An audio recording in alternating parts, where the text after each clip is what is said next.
من أكثر المشاكل اللي نواجهها بالتليفونات هي الشحن وسرعته. بعض التليفون يشحن ب 25 واط أو 24 أو 20 من ساعة إلى ساعة ونص إلى ساعتين، يعني مثل الآيفون، واكو تليفون يشحن ب 45 واط مثل السامسونج وغيرها. وعلى فكرة هنا عندي سؤال، الشركات برأيكم ليش ما تخلي سرعة الشحن عالية؟ لأن مثل ما نعرف الحياة راح تصير أسهل ويا هذا الخيار، والمستخدم يرحب بهيج ميزة، إلى أن جت شركة اسمها ريلمي وقالت تعالوا خلينا نكسر القواعد وننزل جهاز يخلي الأجهزة أو الشركات الباقية تركز من هذه الميزة. فقررت تنزل جهاز اسمه GT3. هذا الجهاز مواصفاته كلش حلوة وقوية. الشاشة تجي 6.7 بوصة، 144 هرتز، أموليد طبعا، الذاكرة 128 أو 256 أو 512 إلى حد تيرابايت، رام يجي 8 أو 16 أو 12. طبعا المعالج يجي سناب دراجون 8 جيل الأول. البطارية تجي 4600 ملي أمب،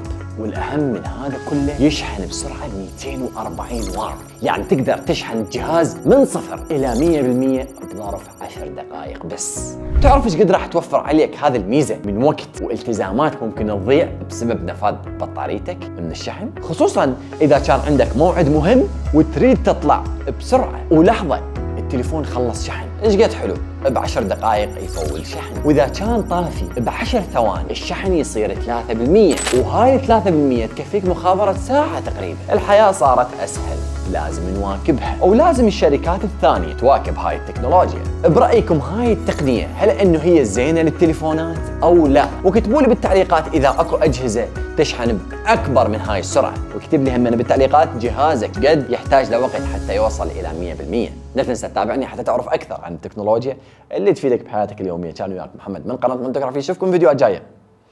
في امان الله.